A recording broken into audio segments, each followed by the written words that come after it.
نوبت جواد خان. اوه به شک.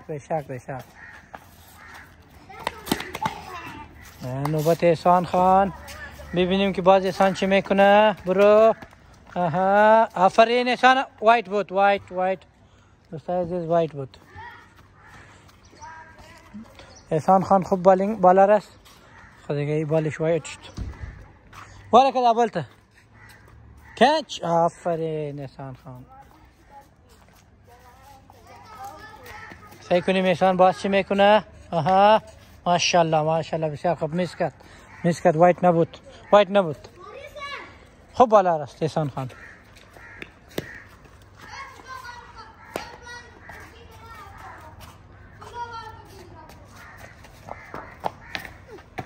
وایت نبود. وایت بود یا میس. دته ورکه دانه چیشته ورکه. جواد خان. جواد بکیت هدف بگی. بکیت هدف بگی. باید بکیت بپرانی دیگه. بندازیشه. آفرین. اگر پیش خطا میشد دیگه اوت کرده بودیشه خلاص.